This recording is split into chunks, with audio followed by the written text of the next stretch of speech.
Hola de nuevo a todos los que nos hacen el favor de escucharnos. Qué bueno que estamos juntos una vez más para reflexionar un poco de nuevas formas en las que podemos nutrir el corazón de nuestros hijos. Espero que ustedes disfruten escucharme porque yo disfruto mucho platicar con ustedes, leer los comentarios que me hacen y eso me ayuda a tener una mejor perspectiva de lo que ustedes están pasando y de cómo puedo entenderlos y ayudarles mejor. De esa manera, también puedo adaptar mis comentarios en estos programas sobre lo que ustedes me platican. Así que sigan escribiéndome y compartan con otras personas este programa para que también ellas puedan ser estimuladas para nutrir el corazón de sus hijos. Esta semana tengo un consejo muy valioso, como todos, ¿verdad? Pero bueno, es que todos para mí son valiosos y son importantes. Y cuando los estoy preparando y cuando los estoy trabajando, me emociono y obviamente me recuerdo que a veces yo también tengo que seguir mis propios consejos. En fin, está muy relacionado con lo que hablamos en el episodio número 2, casi cuando estábamos empezando esta aventura de podcast y ya estamos ahorita en el episodio 21. Y en aquella ocasión hablábamos sobre ir transfiriendo a nuestros hijos poco a poco la responsabilidad por sus vidas. Así es que hoy vamos a hablar de darles tiempo y libertad de resolver sus conflictos antes de intervenir o de darles la solución. Y nos vamos a enfocar de una manera más clara a sus conflictos entre hermanos, pero definitivamente también esto aplica a sus conflictos con otras personas, ¿verdad? Dicen que uno de los más grandes problemas de comunicación entre las parejas es que las mujeres cuando platican sus problemas o sus situaciones de vida no están buscando soluciones, están buscando ser escuchadas. Por otro lado, los hombres cuando escuchan los problemas su naturaleza les empuja a minimizar la parte emocional y proponer soluciones al problema. Entonces, después de un intercambio de este tipo, la mujer queda frustrada porque no se sintió escuchada ni empatizada o no que hayan empatizado con ella, y el hombre queda frustrado por la reticencia o por el rechazo de la mujer a recibir su consejo y su ayuda. Bueno, algo así pasa con los hijos. Hace unos momentos estaba viendo un capítulo de una novela que muy vieja, la vi antes de casarme, imagínense, y ahora la están retransmitiendo y entonces me da mucha nostalgia verla. En fin, el hecho es que todos los problemas de los protagonistas están relacionados con la mamá del protagonista o de uno de los protagonistas que en su afán de proteger a su hijo y de que no sufra y que no se exponga y no quede evidenciado y su buen nombre y ya saben todas esas cosas, esta señora mueve y manipula todas las cosas a su alrededor, pero sin que su hijo se entere. Ella trata de cuidar a su hijo sin que él se entere. Después de varias veces en las que obviamente el hijo se entera de los movimientos y de las triquiñuelas que la mamá hace para protegerlo, el hijo, que es un adulto, que es un hombre adulto, le reclama a la mamá. Y siempre la mamá usa las mismas frases, ¿verdad? Yo te quiero defender, yo te quiero proteger. Y el hijo le dice, ¿por qué no me dejas enfrentarlo yo? ¿Por qué te tienes que meter? Me tratas como un niño y ya no lo soy. Y frases de ese tipo. Entonces, estaba viendo una escena en particular que acabo de ver, en donde el mejor amigo del protagonista, este hijo protegido, sobreprotegido de su madre, le dice, entiende, tu mamá te sigue viendo como a su niño pequeño. Frente a sus ojos, tú nunca creciste. Como yo ya vi la novela, y no creo que la vayan a ver ustedes, entonces les puedo platicar que al final el hijo deja a la madre porque entiende que cerca de ella jamás va a poder crecer y ser un hombre. Entonces, la mujer se queda sola porque en su afán de proteger a su hijo, no se adaptó, no le transfirió la responsabilidad de su vida, no lo trató y lo dejó que enfrentara problemas. Siempre quiso resolvérselos. Y aunque esto es una novela, estoy segura que esto pasa en la vida real. Y quiero advertirte para que no te vaya a pasar a ti.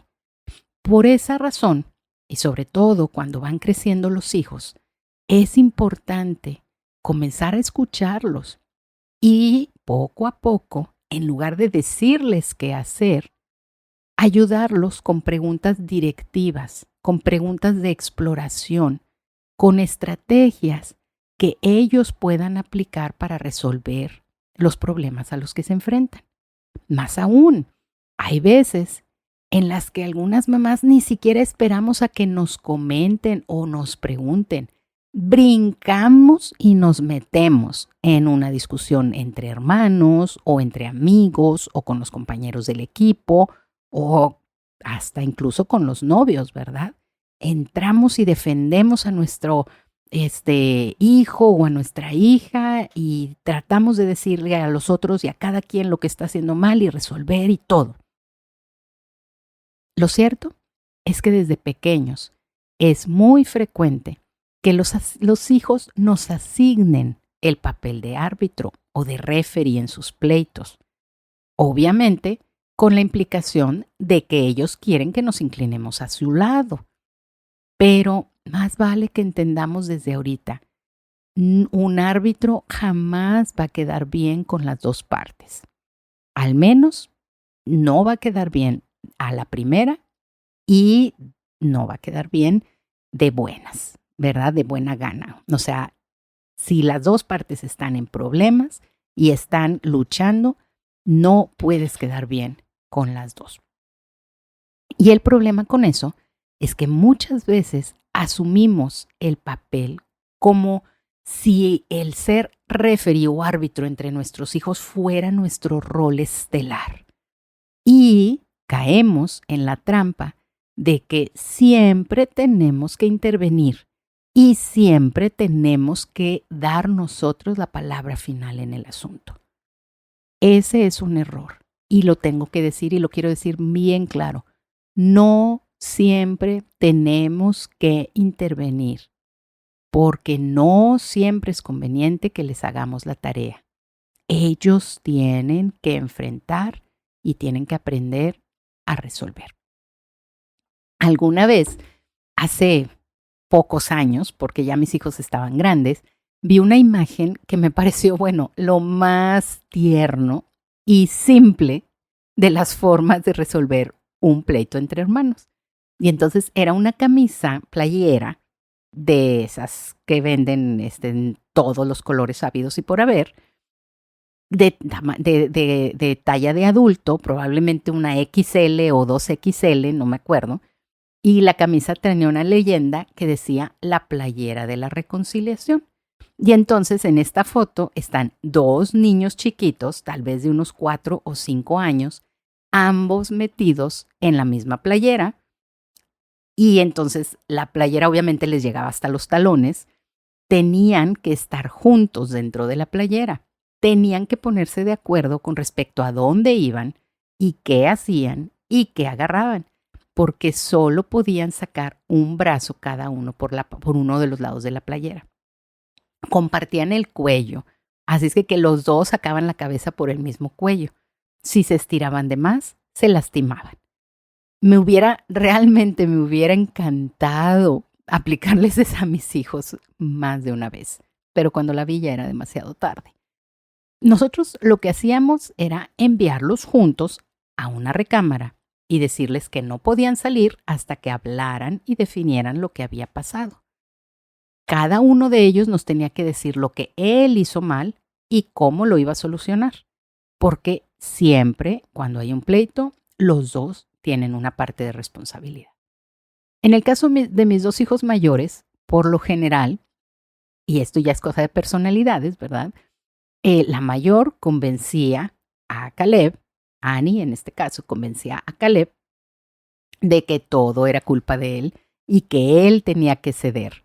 Y era muy tierno cuando venían y él decía, sí, yo me equivoqué, yo hice todo mal. Lo estoy recordando ahorita. Y no siempre era así, no siempre él se había equivocado y él estaba haciendo todo mal. Pero aún en esa ocasión, en esas situaciones que se dieron varias veces, si era injusto, no era tan trascendente en cuanto a las consecuencias, pero sí en cuanto al aprendizaje que uno y otro tenían que experimentar de arreglar sus problemas cuando tenían esas situaciones de pleitos, ¿verdad?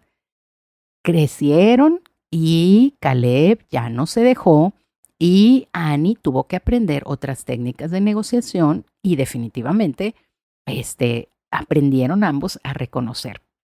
No siempre de buena gana, no siempre facilito ni a la primera, pero han tenido que aprender a resolver sus problemas. Por ejemplo, cuando son pequeños y se pelean por el programa de televisión, entonces tú te conviertes en el árbitro que decide quién gana el control de la tele. Y eso te obliga a una de dos. O a que tienes que llevar un registro de cuántas veces le has dado la razón a uno y cuántas veces a otro. Si no un registro físico escrito, al menos uno mental. ¿Cuántas veces le has dejado que el control lo tenga uno u otro? O vas a tender a manifestar una clara preferencia por alguno de ellos, dándole siempre la razón o casi siempre, o abusando, entre comillas, un poco del hijo noble que siempre cede porque el otro es intransigente, ¿verdad? Nos pasa. Yo me he sorprendido a mí misma a veces queriendo hacer eso, ¿verdad? Pidiéndole a uno que ceda porque es más fácil para ese ceder, no porque tenga o no la razón. Así es que si tienes que llevar récord, pues es muy agotador. Y luego si no encuentras en dónde lo tienes anotado, pues entonces ya no vas a saber a quién le tienes que dar la razón. Y si empiezas a mostrar favoritismo, pues entonces eso también va a lastimar. Y ninguna de estas cosas va a cumplir con el objetivo de buscar quién tiene la razón, sino más bien con el objetivo de buscar un balance y de que no haya pleitos, pero no se resuelven los problemas.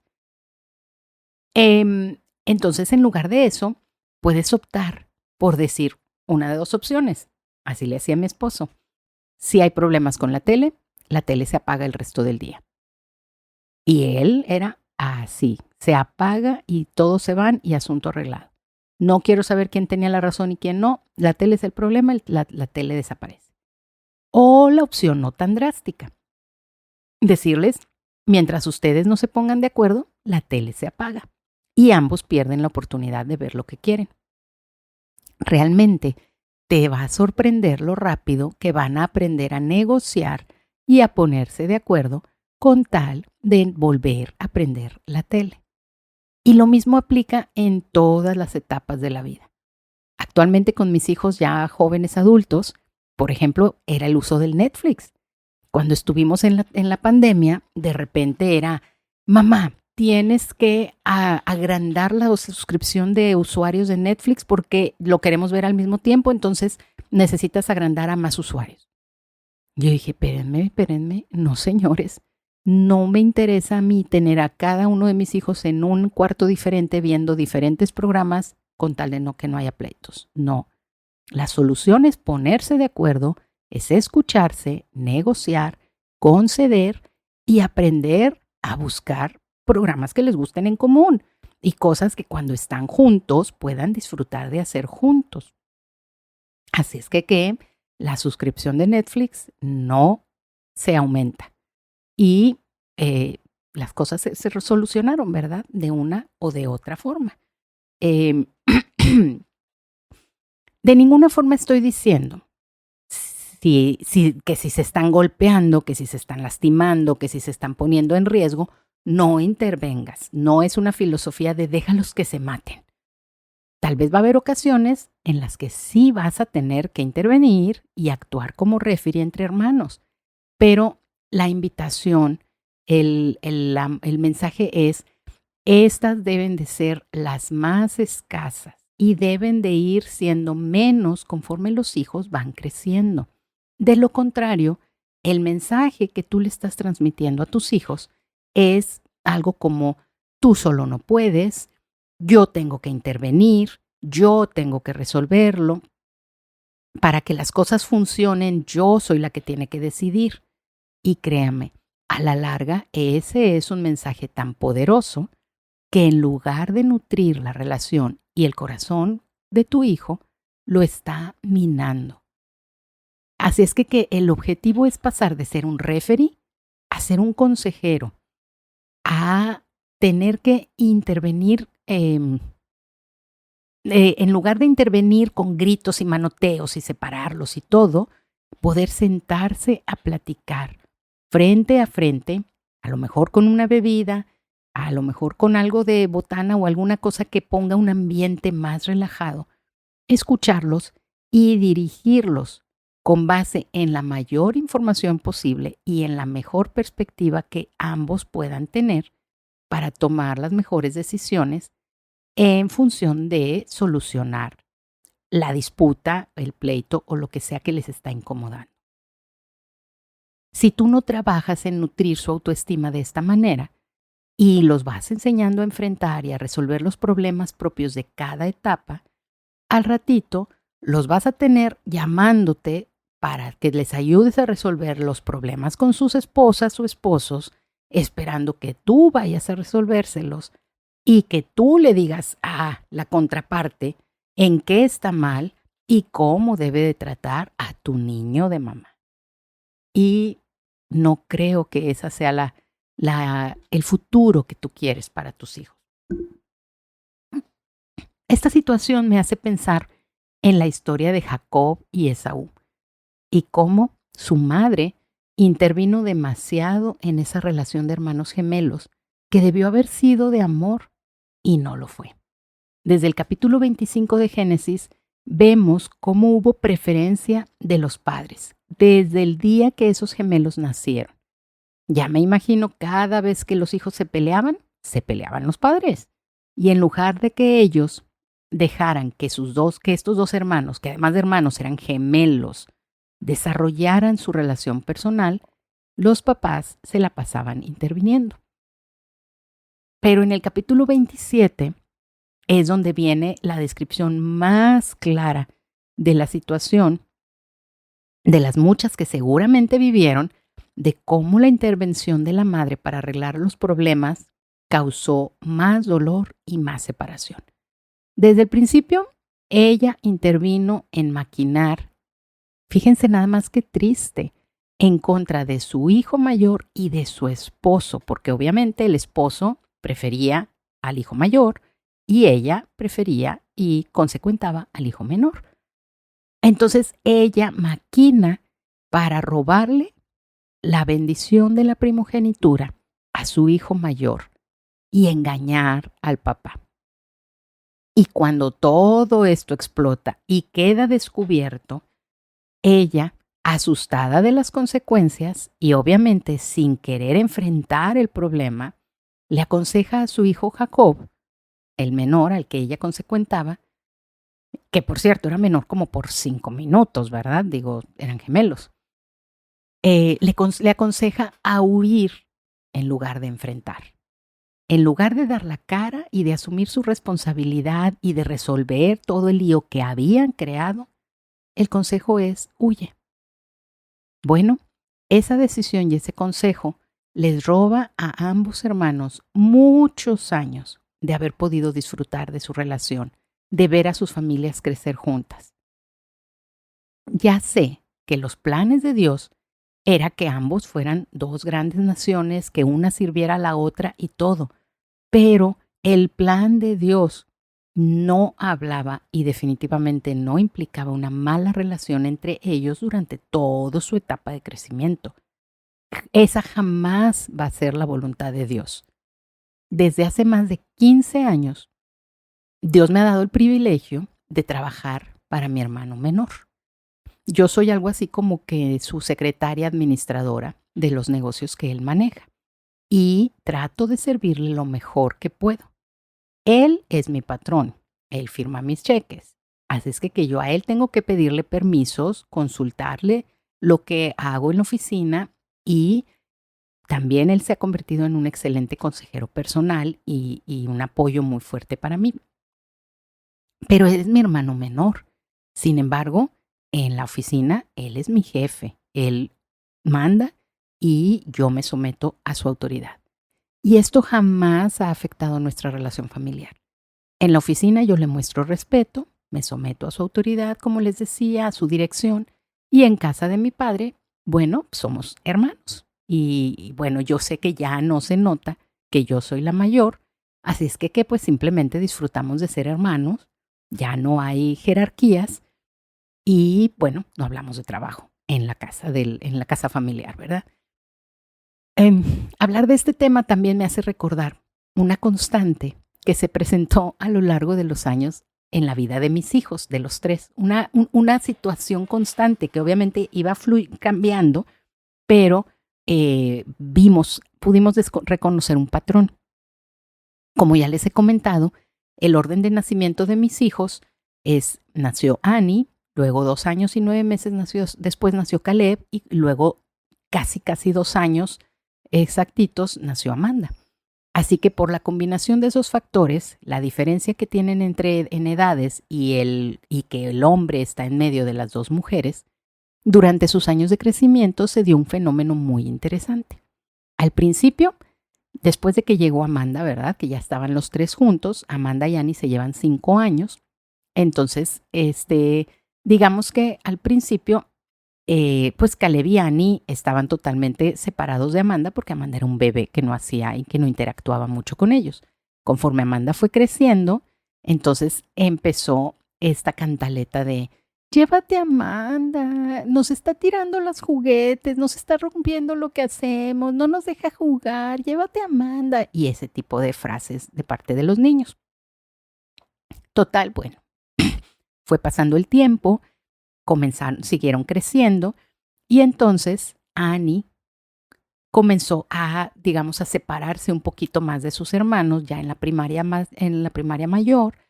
Y entonces Caleb y Amanda descubrieron las delicias de jugar juntos.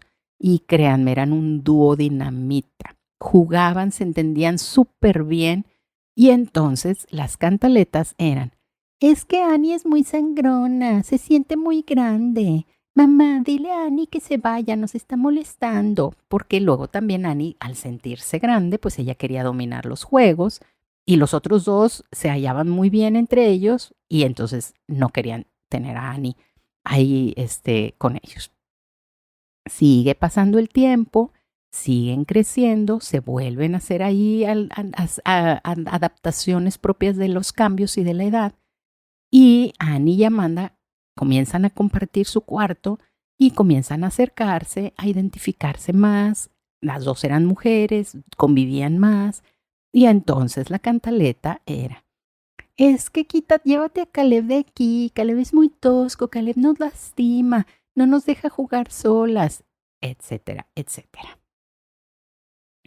Bueno, la historia continúa porque nuevamente Annie se despega de sus hermanos cuando entra a la universidad y comienza a trabajar y etcétera, etcétera. Y entonces nuevamente Caleb y Amanda vuelven a unirse. Y otra vez era, Annie, qué flojera, Annie nos cae gorda, nosotros dos juntos y Annie no encaja, ¿verdad? Finalmente, sin darse cuenta, llegaron a la etapa, por fin, en la que los tres comparten el mismo grupo de amigos, las mismas más o menos experiencias, salen juntos con mucha mayor frecuencia y son amigos los tres. Entonces, ver la historia de todos estos años me da una perspectiva muy valiosa, que es la que quiero compartir contigo en este episodio. A lo largo de todos estos años, de todos esos pleitos y movimientos de acercarse y alejarse entre mis hijos, entre unos con otros y a esto, entendí que ellos deben de arreglar sus situaciones entre ellos. Dios los determinó para que ellos tres sean hermanos, entre ellos.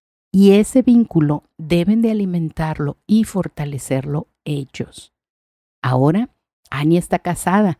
Nuevamente se está dando una situación en la que ha habido un poco de separación y va a ser dolorosa, pero ellos tienen que aprender a resolverla y a adaptarse en la medida en la que valoran su relación como hermanos. Yo, o tú en este caso como mamá, puedes escucharlos, puedes aconsejarlos, pero necesitas aprender a evitar lo más posible seguir con el papel de referee o de juez. Yo puedo promover la armonía, la convivencia, las tradiciones familiares que hemos hablado en otros episodios y definitivamente, como dice la Biblia, puedo contribuir bastante a su relación al no provocarlos a ira. Pero su relación de hermanos crecerá más firme y sólida si son ellos quienes la alimentan. Si no, cuando los padres ya no estemos, pueden pasar varias cosas. O que se peleen por lo que dejemos, que en este caso no va a ser mucho, y en este caso también ya no habría un árbitro que los separe y que les diga quién está bien y quién está mal, porque pues ya no estaría la mamá ahí para decirles. O simplemente podría pasar que ya no haya nada que los haga seguir juntos y terminen por cada uno irse por su lado, por ya no fomentar la relación familiar. Y sabes, ninguna de las dos cosas me gustaría para mis hijos. ¿Y tú? ¿Qué te gustaría para tus hijos? ¿Qué diferente habría sido la relación de Esaú y de Jacob si sus padres hubieran actuado con un poco más de sabiduría y si les hubieran permitido tiempo y espacio para resolver sus propios conflictos? En el episodio 2 hablamos de un continuo en el que conforme nuestros hijos van creciendo, nosotros les vamos transfiriendo poco a poco la responsabilidad de su vida. Bueno, el resolver sus problemas es parte de esa transferencia de responsabilidades. Creo que ya les he platicado, pero algo que yo comencé a hacer fue cosas como, por ejemplo, cuando los llevaba al doctor. Desde aproximadamente los 10 u 11 años de edad, ellos se sentaban frente al doctor y yo hacía mi silla más para atrás. Cuando el doctor hacía una pregunta, yo volteaba a ver a mi hijo o a mi hija y esperaba a que ellos respondieran. Si lo pensamos de una manera lógica, creo que si el doctor sabe lo que hace al preguntar y el paciente sabe lo que siente y lo que le duele, ¿por qué será que un tercero, en este caso mamá o papá, tendría que intervenir en esa conversación? ¿Por qué yo voy a responder la pregunta al doctor mejor que el propio interesado? El problema es que en esos momentos no actuamos con mucha lógica. Actuamos como mamá gallina o como una mamá oso que protege a sus cachorritos. Pero lo cierto es que en mi experiencia, el doctor obtenía la información que requería de su paciente. Y luego, cuando era necesario, se dirigía a mí para preguntar cualquier otra información pertinente a la historia clínica, algo que tal vez mi hijo no se acordaba, no sabía o no consideraba relevante. Y con mucho gusto yo le respondía al doctor. Pero para cuando yo intervenía, la semilla de autoestima y de la experiencia que mi hijo tuvo que enfrentar ya estaba sembrada. Y el hecho de que él enfrentara situaciones que ciertamente le asustaban un poco y que yo estuviera ahí respaldándolo y diciéndole, adelante, tú lo puedes enfrentar, eso es lo que nutre su corazón. Incluso a veces yo lo que hacía es que le daba a ellos el dinero para que ellos le pagaran al doctor directamente. Y bueno, claro, eso los hace sentir súper poderosos y así como que, ay, yo soy el wow, ¿verdad? En fin, te invito a que aprendas de tu propia situación como hija o hijo y tu experiencia. Analiza la forma en la que tú creciste y cómo lo fuiste manejando. Y trata de replegarte cuando te den muchas ganas de involucrarte en algo que debes dejar que ellos resuelvan. ¿Cómo ves? ¿Te parece algo alcanzable? Me encantaría que me escribieras y me dijeras cómo te va en este proceso de irle transfiriendo la responsabilidad de su vida a tus hijos. ¿Para quién crees que es más difícil? ¿Para ti o para ellos? Búscanos en Facebook, en Instagram, en los posts que compartimos entre semana. Coméntame cómo te va y dime si crees que es más difícil para ti o más difícil para ellos. Y me encantará escuchar tus experiencias, tus hallazgos y, ¿por qué no?, las herramientas y los consejos que tú puedas darnos a nosotras para poder trabajar más en este proceso de transferirles la responsabilidad. Para despedirme, quiero comentar contigo un par de cosas que me encontré esta semana en mis lecturas. Por un lado, leí una hermosa carta que le escribe un abuelo a su nieto. Es una carta bastante más larga que lo que voy a compartirles aquí, pero quise leerles este par de renglones que me hicieron pensar mucho en este episodio. El texto se llama Esas cosas que yo deseo para ti. Lo escribió Paul Harvey, que yo asumo es el abuelo, ¿verdad? Y entonces dice así. Déjenme ver. Dice, tratamos con tanto empeño de hacer las cosas bien con los hijos que a veces las empeoramos. Así que me he propuesto hacerlo mejor con mis nietos. Y entonces a partir de ese momento él empieza a dar una serie de consejos a su nieto y a decirle cosas que le gustaría que aprendiera y que experimentara en la vida. Es lo que te digo, que es un poco más larga este escrito, pero aquí viene la parte que yo quise enfatizar. Y le dice, querido nieto, yo quisiera que tengas que compartir tu cuarto con tu hermano menor. Y está bien si trazas una línea justo a la mitad del cuarto para delimitar tus espacios de los de él. Siempre y cuando esa línea desaparezca cuando en la noche él despierte asustado y quiera meterse a las cobijas contigo.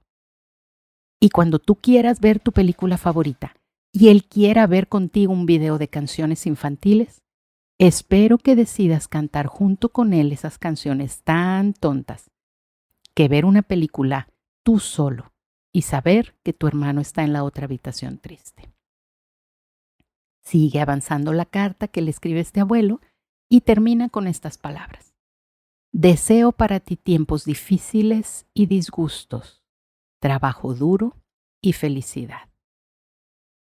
Bueno, quiero pensar que este abuelo había aprendido lo valioso de la relación entre hermanos y lo que se aprende al enfrentar tiempos difíciles y disgustos. La otra lectura que quiero compartir contigo es en caso de que tal vez tus hijos o tal vez tú con tus hermanos ya estén en el punto de una relación bastante dañada. En ese caso, es mi oración que Dios les guíe y les dé una sensibilidad a ellos y a ti para abstraerse de la situación y analizarla de una manera fría y sin pasión para lograr encontrar aquello que está obstaculizando que su relación se restaure.